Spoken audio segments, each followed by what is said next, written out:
क्या बात है मीनू मौसी, आज तो बड़ा सच सवर रही हो। कहाँ जा रही हो? तुझे नहीं पता क्या? अरे अभी अभी कालू कौआ और कजरी आए थे। हर बार की तरह इस बार भी चिंटू का जन्मदिन धूमधाम से मना रहे हैं, तो बस शाम की तैयारी कर रही हूँ। अच्छा तू बता, तू क्या पहन रही है? मेरे घर तो नहीं आए कालू भैया, पर हर साल तो आते हैं। इतने में रानू की बेटी मिंटी वहाँ आती है। मम्मा मम्मा, जल्दी से घर चलो, कालू अंकल और कजरी आंटी आई हैं। ये ले, तेरे घर भी पहुँच गया कालू। जा जा जल्दी जा, और हाँ, शाम को साथ में चलेंगे। हाँ मीनू मौसी, अब चलती हूँ। रानू मिंटी के साथ घर पहुँचती है, जहाँ कालू और कजरी उसका इंतजार कर रहे थे। माफ करना कालू भैया, कजरी बहन, जरा मीनू मौसी के पास गई थी तो आप दोनों को इंतजार करना पड़ा। कैसी बातें कर रही हो रानू? तो क्या हुआ अगर थोड़ी देर इंतजार भी कर लिया तो? हाँ रानू बहन, तुमने तो हमारी कितनी बार मदद की है। खैर, यहाँ हम अपने बेटे चिंटू के जन्मदिन का न्योता देने आए हैं। बहुत बड़ी दावत कर रहे हैं इस बार, तुम और मिंटी जरूर आना। हाँ, मुझे पता चला मीनू मौसी से। तुम बिल्कुल चिंता मत करो कजरी बहन, मैं और मिंटी पहुँच जाएंगे। अच्छा रानू, अब हम चलते हैं, अभी बाकी सबके यहाँ भी जाना है। कालू और कजरी न्योता देकर चले जाते हैं। वाह, आज तो दावत मिलेगी मम्मा, मजा आएगा। हाँ बेटा, बहुत मजा आएगा। अब चलो पहले बाजार चलते हैं, चिंटू के लिए कोई गिफ्ट भी तो लाना पड़ेगा ना। रानू और मिंटी गिफ्ट लेने के लिए निकल पड़ती है। दूसरी तरफ कालू और कजरी मोंटू मोर के घर जाते हैं। अरे कालू, आओ आओ, कजरी भाभी भी आई हैं। आए तो हैं, पर हम इस बार भी नाराज हैं। मोंटू भैया, आप अच्छी सी लड़की देखकर शादी क्यों नहीं कर लेते? देखो तो घर कितना गंदा पड़ा है। अरे भाभी, आप भी ना। सही तो कह रही है कजरी, तुम इतने आलसी हो। कम से कम हमारी भाभी जी तो इस घर को संभाल लेंगी। ठीक है कालू, सोचता हूँ, पर तुम बताओ कैसे आना हुआ? सब ठीक तो है?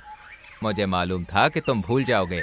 अरे भाई, चिंटू का जन्मदिन है, न्योता देने आया हूँ, शाम को समय से पहुँच जाना। अरे हाँ, मैं तो सच में भूल ही गया। आज का दिन तो भाई बहुत खास है। तुम चिंता मत करो, मैं पहुंच जाऊंगा। और भाभी, इस बार भी पकवान अपने हाथों से ही बनाइएगा। आपके हाथों में जादू है सच में। कालू और कजरी सभी को न्योता देकर अपने घर चले जाते हैं। मम्मा, इधर आओ ना, मैं तो समझ ही नहीं पा रहा हूँ कि आज रात कौन से कपड़े पहनूं। आपने तो मुझे इतने सारे कपड़े दिला दिए हैं, अब मैं बहुत परेशान हूँ कि क्या पहनूं। ये लो, पूरा जंगल इनके लिए यहाँ आ रहा है और हमारे शहजादी कपड़े नहीं पसंद कर पा रहे हैं। अब आप भी मदद कीजिए। जरूर, तुम ये वाला ड्रेस पहनो, बहुत सुंदर दिखोगे। सच में ये तो काफी जच रहा है मुझ पर। इसके बाद कजरी पकवान बनाती है। देखते ही देखते शाम हो जाती है और सभी पशु पक्षी चिंटू के जन्मदिन में पहुंचते हैं। चिंटू, ये देख, मैं तेरे लिए कितना बड़ा गिफ्ट लाई हूँ। हाँ, ये तो सच में बहुत बड़ा है। चिंटू बेटा, ये मेरी तरफ से, खूब खुश रहो। शुक्रिया मीनू मौसी, आप बहुत अच्छी हैं। एक के बाद एक सभी चिंटू को गिफ्ट देते हैं और फिर खाना खाकर जमकर नाचते हैं, गाते हैं और खूब मस्ती करते हैं। चिंटू, मैं तो इस बार डांस करके बोर हो गई। चलना, मौसम बहुत अच्छा हो रहा है, कहीं बाहर चलते हैं। बात तो ठीक है, पर मम्मा नहीं जाने देंगी। अरे पूछ के तो देख, अंकल आंटी मान जाएंगे। अकेले अकेले घूमने का प्लान बना रहे हो? मैं भी चलूंगा। वैसे भी यहाँ सब बड़े लोग हैं, हम बच्चों का क्या काम। तो चलो चलते हैं। तुम लोग इतना कह रहे हो तो ठीक है, मैं मम्मी पापा से पूछ कर आता हूँ। चिंटू कजरी और कालू के पास जाता है और पूरी बात बताता है। नहीं बेटा, अभी रात का माहौल है और बाहर मौसम भी खराब है। तुम अभी छोटे हो, इसलिए अभी हम तुम्हें बाहर नहीं भेज सकते। पापा बिल्कुल ठीक कह रहे हैं चिंटू, तुम ऐसा करना, कल दिन में चले जाना। अरे पर मेरा मन है, और मैं इतना भी छोटा नहीं हूँ, बड़ा हो गया हूँ। वाकई बहुत बड़े हो गए हो, पर इतने नहीं कि रात में घर से बाहर जा सको। पर आप हर बार मना करते हैं, क्यों? मैं जा रहा हूँ। जिद नहीं करते चिंटू, चलो अब तुम जाके अपने दोस्तों के साथ खेलो। मेहमान आए हैं, हमें उनका भी ध्यान रखना है। मेहमान? पर मेरी बात तो सुनिए। नहीं सुनी, कोई बात नहीं, मैं तो जाऊंगा बाहर, और जरूर जाऊंगा। कालू और कजरी के मना करने के बाद भी चिंटू, मिंटी और पीकू बाहर चले जाते हैं। वाह, कितना मजा आ रहा है। हाँ, कितनी अच्छी हवा चल रही है, पर चिंटू तेरा मूड क्यों खराब है? छोड़ ना, हम थोड़ी देर में घर लौट जाएंगे, फिर अंकल आंटी भी कुछ नहीं कहेंगे।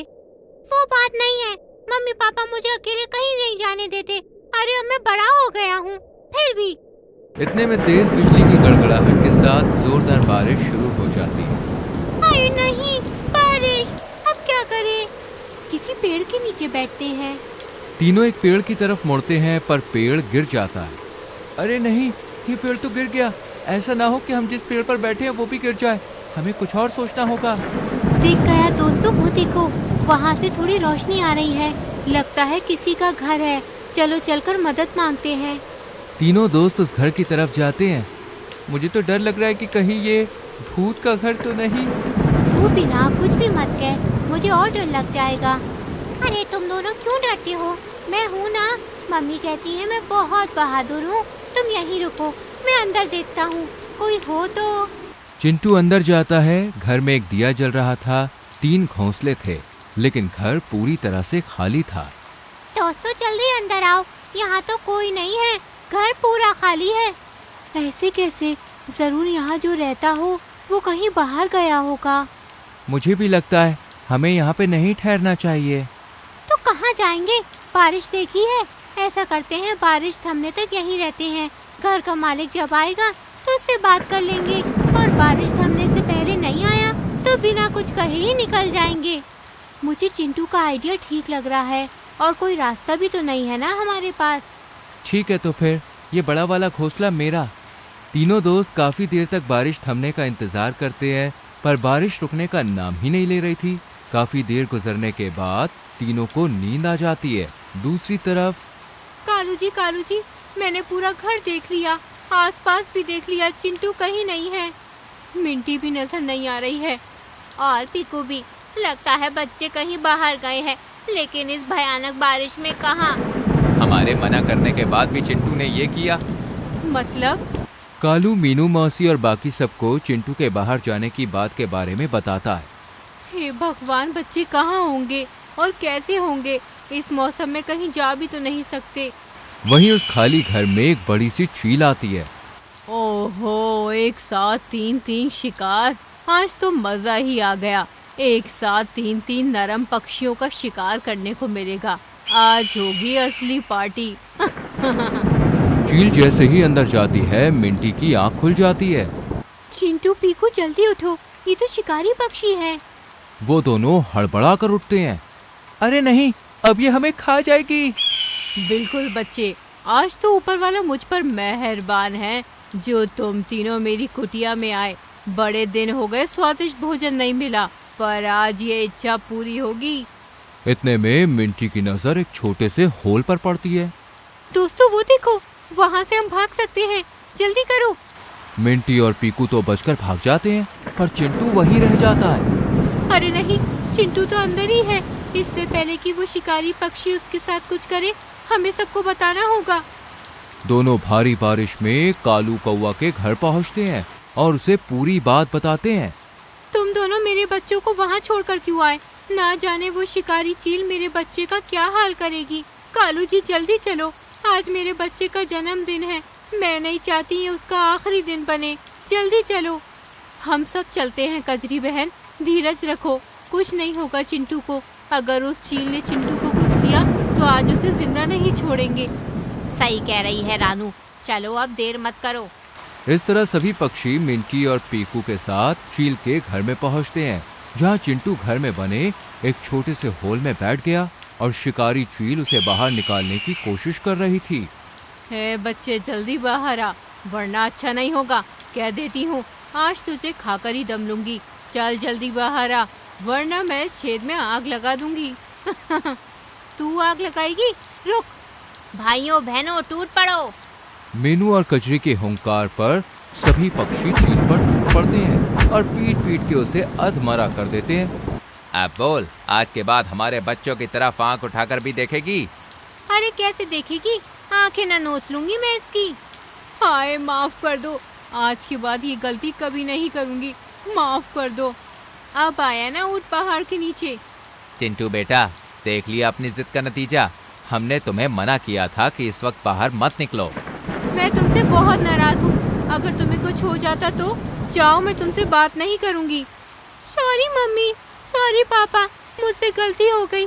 आज के बाद मैं आपकी कभी बात नहीं टालूंगा, हमेशा वही करूँगा जो आप कहेंगे।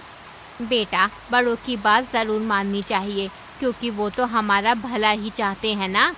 मैं समझ गया मीनू मौसी, अब से मैं हमेशा मम्मी पापा की बात मानूंगा। कजरी, अब माफ भी कर दो, बच्चा है।